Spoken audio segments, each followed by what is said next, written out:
Num domingo de novembro de 97, na estrada que vai da Cidade do México para Acapulco, apareceram abandonados 3 homens que chamaram a atenção dos policiais federais de estradas.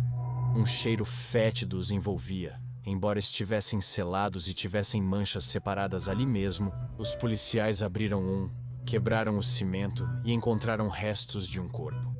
No serviço médico forense da cidade de Iguala, extraíram outros 2 corpos dos 2 tambores que ainda estavam sem abrir. O mistério dos corpos em tambores foi resolvido naquela mesma tarde. As pessoas eram 3 homens altos com sinais de abuso que as autoridades identificaram como Jaime Godoy, Carlos Ávila e Ricardo Reis. O primeiro era otorrinolaringologista e os outros 2 eram cirurgiões plásticos. Além disso, o último era colombiano.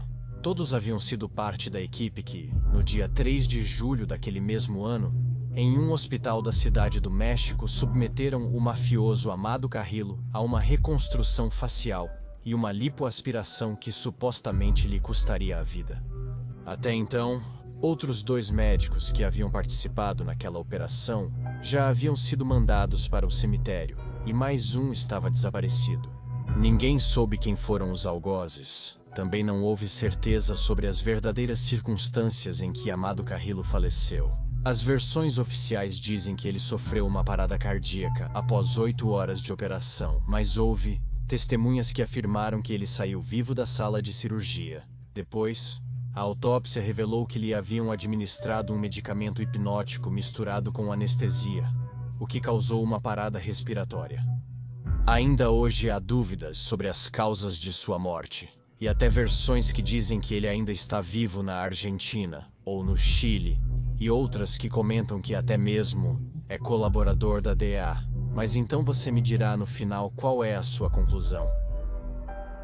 No vídeo de hoje vou te contar um pouco sobre a vida misteriosa de Amado Carrillo, melhor conhecido como o Senhor dos Céus.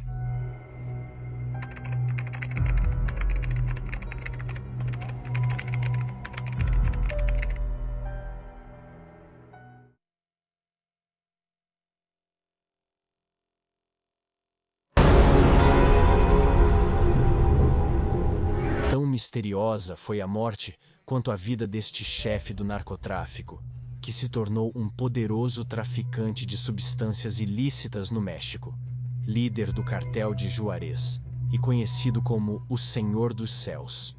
E isso porque possuía a maior frota de aviões para o tráfico da Colômbia para o México e Estados Unidos.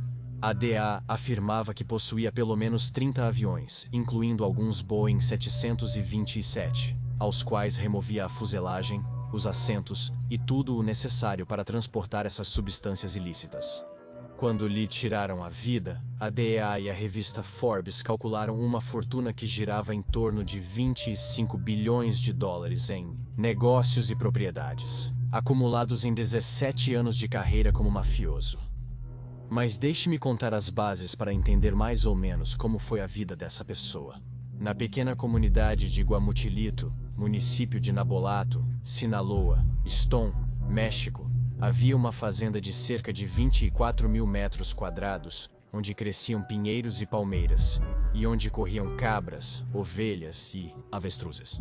Lá viveu até sua morte em 2014 a senhora Aurora Fuentes Lopes, mãe de 8 filhos: Angélica, Amado, Cipriano, Vicente, Guadalupe, Alberto, Rodolfo e José Cruz. Dizem que a chamavam de minha menina e que seus filhos Amado e Vicente construíram para ela aquele rancho que deixando para trás os anos de pobreza dos irmãos Carrillos Fuentes, filhos de Dona Aurora e Vicente Carrillo Vega e sobrinho do mafioso Ernesto Fonseca Carrillo, um dos fundadores e líderes do cartel de Guadalajara. Amado, o segundo dos 8 irmãos, adotou como cidade natal Guamuchilito, pois dizem que na verdade ele nasceu em La Tuna, município de Badiraguato, o 17 de dezembro de 56. Mal estudou porque desde a adolescência se juntou ao seu tio Neto para cuidar dos seus campos desta planta verde que sempre te digo que já sabes qual é, e servir como mula para o transporte destas substâncias. O jovem Amado mostrava obediência, lealdade, disciplina e discrição na hora de cumprir as tarefas do seu tio.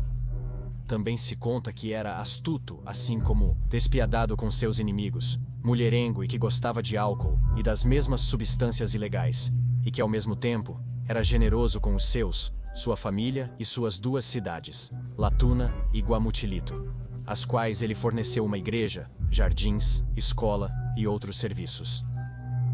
Na verdade, pouco se sabia sobre ele quando estava vivo. A polícia, quando começou a persegui-lo, apenas tinha uma velha fotografia dele e nem mesmo sabia sua idade.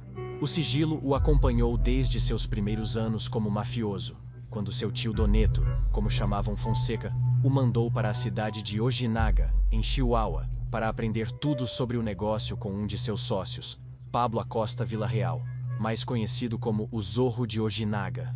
Para o Zorro, Amado foi seu favorito, seu protegido, e durante mais de 10 anos trabalhou ao seu lado, primeiro como seu assistente e depois como segundo na hierarquia.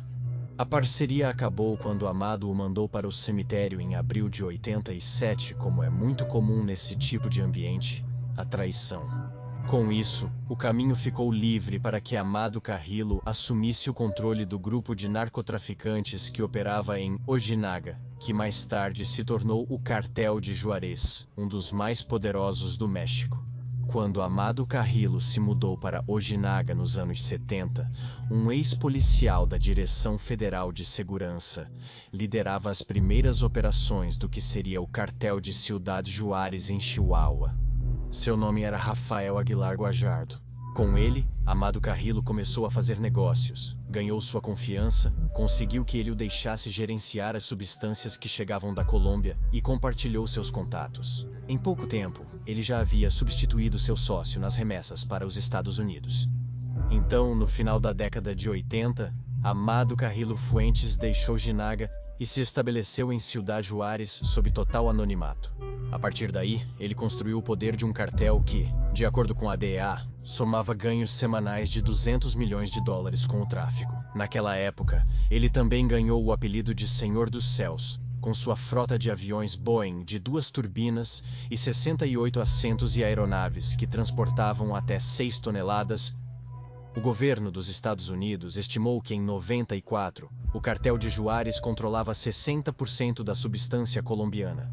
Você sabe a que substância me refiro, que chegava àquele país pelo México e que essa única organização introduzia 4 vezes mais carga do que todos os seus concorrentes juntos. Amado Carrillo era apontado como um dos mafiosos mais poderosos do mundo ao desbancar sua concorrência colombiana, especialmente o cartel de Cali dos mercados americanos de Chicago, Atlanta, Oklahoma e, começaram o mais satisfeito com ele, era seu sócio Aguilar Guajardo, mas ele não compartilhou o sucesso por muito tempo. No dia 12 de abril de 93, em um cais de Cancún, Quintana Roo, também no México, Aguilar Guajardo também foi mandado para uma vida melhor quando estava prestes a embarcar em um barco. Como aconteceu com Acosta Villarreal, foi dito que Amado Carrillo Fuentes havia pago $1 milhão por. Amado Carrillo levou 6 anos para escalar ao topo da máfia desde Ciudad Juárez, protegido pela polícia e até mesmo militares, sempre custodiado e discreto em seus movimentos e estilo de vida. Conseguiu passar despercebido, ao contrário dos outros chefões da época. Sua tranquilidade terminou no dia em que tentaram atentar contra sua vida no restaurante Bali High, no sul da cidade do México. Isso em 24 de novembro de 93. Ele escapou vivo graças aos seus guarda-costas, mas as investigações o colocaram na mira. Até então, Amado estava envolvido em 26 investigações nos Estados Unidos e no México havia 2 ordens de prisão contra ele por crime contra a saúde. A DEA oferecia $5 milhões e 30 milhões de pesos à Procuradoria-Geral da República, por informações que levassem à sua detenção. Amado, aparentemente, confiava o suficiente na rede de proteção que havia tecido porque a imprensa afirmava na época que entre maio e julho de 97, ele viajou para a Rússia, Cuba e Chile para expandir seu império, e que entre seus planos para evadir a justiça estavam a cirurgia plástica e a lipoaspiração, aproveitando o pouco que o conheciam. No dia 3 de julho de 97, ao Hospital Santa Mônica, localizado em Polanco, uma das áreas mais exclusivas da cidade do México, chegou Antônio Flores Montes para se submeter precisamente a essas intervenções cirúrgicas, sob a responsabilidade de um renomado médico colombiano chamado Ricardo Reis. O médico sabia que se tratava na verdade de Amado Carrillo Fuentes, que morreu após a operação devido à presença residual de agentes farmacológicos anestésicos, de acordo com o relatório da autópsia divulgado na época. Sua morte foi declarada às 6 da manhã no quarto 407. 2007, onde Amado estava completamente sozinho. No dia seguinte, seu corpo foi levado para a funerária Garcia Lopes, uma das mais exclusivas na capital mexicana, que seria responsável por levar a Culiacán e depois a Badiraguato Antônio Flores Montes, de 42 anos, natural de Zacatecas, de acordo com seu atestado de óbito.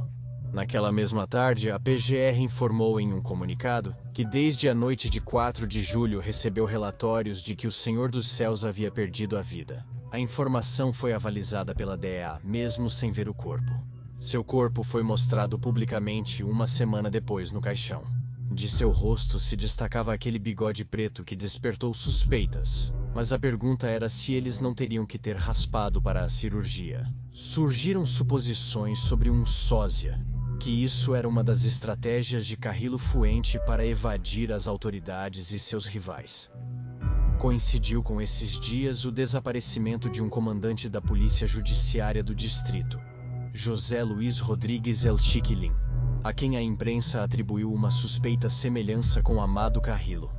Além disso, nada se sabia sobre ele desde alguns dias antes da morte do chefe do tráfico. As suspeitas foram alimentadas 2 anos depois, em 99, pelo jornalista José Alfredo Andrade, em seu livro Desde Navolato Vengo, biografia de Amado Carrillo Fuentes, no qual descrevia os desaparecimentos daqueles que haviam sugerido que Amado Carrillo Fuentes não estava morto, mas o autor também desapareceu em novembro daquele mesmo ano. Mais de 20 anos após a morte de Amado, nem a PGR sabe o que realmente aconteceu naquele dia. Foi solicitado às autoridades o resultado dos estudos histopatológicos realizados em rim, fígado, pulmão, encéfalo, cerebelo, medula, miocárdio, vaso e pâncreas do corpo, analisado em julho de 97, e além disso, os resultados da identidade do DNA. Mas responderam que não havia provas periciais nem de DNA para conhecer publicamente a causa, e garantiram que 7 áreas distintas da PGR afirmavam que não existiam documentos sobre investigações preliminares, atas circunstanciadas ou investigações abertas que envolvessem o líder do cartel de Juárez. As únicas informações disponíveis eram 2 boletins de imprensa sobre sua morte, em 97.